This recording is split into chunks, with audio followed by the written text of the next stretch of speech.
My name is Dr. Rick Seguil. And action. Hey, Jay, this is Kirsten. Hey everyone, it's Dr. Rick, and I wanted to let you be aware of the Weather Channel. I think most of you are probably used to it, but as we're going to be entering into winter, I mean, in the next 31 days, we're going to have Halloween, and usually there's a drastic change in weather. This month, I'm dedicating all my tutorials and my videos to how to prepare for winter and get out the other end into spring. Hopefully, we'll compress the time frame of cold and darkness, but use it to our advantage. So sometimes what I see is that some people go and find themselves in a deep part of seasonal affective disorder. And if you haven't experienced it before, it is difficult to get out of. You can just feel depression, mild, and some people just deal with it. But if you're already depressed or anxious and you taste a deeper severity of that, you can actually have it spill over into the physical part, meaning your gut or your bowel function will be upset, your immunity will drop, and we don't want that in COVID. Or sometimes the cardiovascular system will be upset. Blood pressure will rise, heart rate will be erratic, or even sleep and hormones will be off. Sexual dysfunction, hot flashes at night, moodiness, and then that's where it starts to spill over into relationships or job performance. So it's nice to bolster all that stuff up now and get ready. If you prepare for a little bit of a challenge, then it's not so much of a challenge. So I always say pay it forward. But the only problem is, by the time most people realize, especially in Chicago, this high up in the northern states, it catches us by surprise. And when you're deep into cold and dark days and shorter days, longer nights, at that point in time, it's kind of harder to make the change if you're not prepared. So nobody really likes taking a lot of supplements or capsules. Nobody definitely likes taking a lot of medicines. And definitely nobody likes having a lot of procedures done or seeing a lot of doctors. But that's sometimes what it takes to prepare. Now, exercise is important. Getting good sleep is really important. And you would think, I'm fine.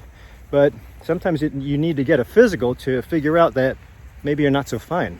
So if you haven't had your checkup, please try to get it scheduled now, because a lot of my colleagues are really booked up till the end of the year. If you've waited and you're just trying to call in now for an appointment, might not be able to get one. If you have a standard doctor or regular medicine doctor and they can get you in quick, great.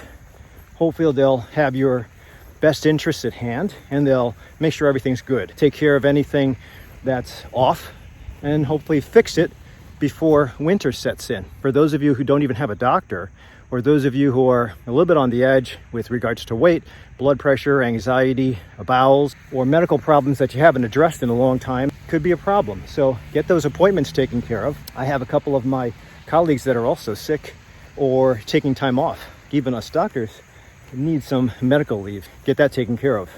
And if you haven't committed to a gym or a massage therapist or your trainer, go ahead and start that process now. Don't wait until the last minute. The bottom line is that just start preparing. And one of the ways to prepare is to be outside. Now, the reason I'm here is that I wanted to show you this is safe. You see a bunch of fishermen that are outside, and these guys will probably be ice fishing too, because they know the value of fishing, they know the value of being in nature. And I think that as long as you are careful with Lyme disease and ticks while you're in the woods and doing tick checks afterward, in the state of Illinois, we have a lot of park districts that are paid for by our tax dollars that are nice to get out. Now, going back to what I first said, the Weather Channel can tell you what the approximate forecast is for the week. Today's Sunday. If you prepared your food groups or your meals for the week, you got everything stuffed away as far as your go-to grab-and-go meals, at least one good meal for every day of your weekday, then at least you have one good meal to fuel your exercise.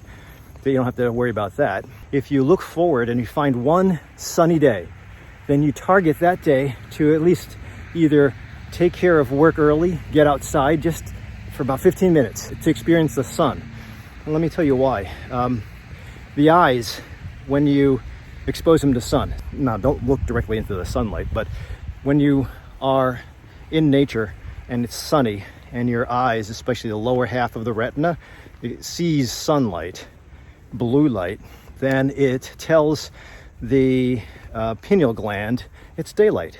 And if your brain understands day, then when nighttime comes, it can shut down because it knew it was day. And then when the daylight stops, it'll know it's dark time and it's time to sleep. The problem that sometimes comes is that when it's dark out all day long, then it's the nighttime, but yet you're on the computer, and it thinks that your computer is actually daytime. So it makes you stay up at night, makes you fall asleep during the day. Totally backwards. We don't want that.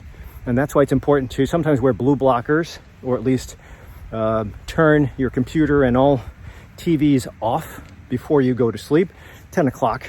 I really think that when the eyes, especially the lower half of the retina, is exposed to blue light between the hours of 11 and 4 a.m., it really screws up the brain. So try to stay away from your computers or your screens. If you have to be on the screen because you work internationally, at least get your lux taken care of. There are some programs where you can take the blue out. It'll look really weird, kind of like an orangey hue. Orange color doesn't affect the lower part of the retina, does not stimulate the pineal gland to stop melatonin, so it's cool. Or you get glasses that protect and block blue. So one way or another, either get off the computer, the TV, the screens, your phone, or use your glasses and block them. One option I have found is that if I'm listening to the computer or a YouTube video, I'll try to turn it on before I get to bed and then put it under my pillow and just listen to it through the pillow. I've also found that really heats up my phone. I wind up waking up early morning with my pillow on fire. Not really, but so that's an option. I had other patients just listen with their headset, and I think that's fair as well. But one way or another, try to find an ingenious way to get through the winter and get these little signals throughout the winter to get us daisy-chained to spring. Bottom line is that we'll get through this, just like we got through COVID, but we have to have these little rewards that keep us sane. Tell the system that it's okay, it's still daylight, it's just winter, we'll get through it soon. So hopefully this gives you a couple of ideas how to make it through. If you have any hints that you can share with the group, please put them in the comment section down below. Otherwise, stay tuned, subscribe, share this with other people who are also suffering or challenged through the winter, and I'll see you at the next video.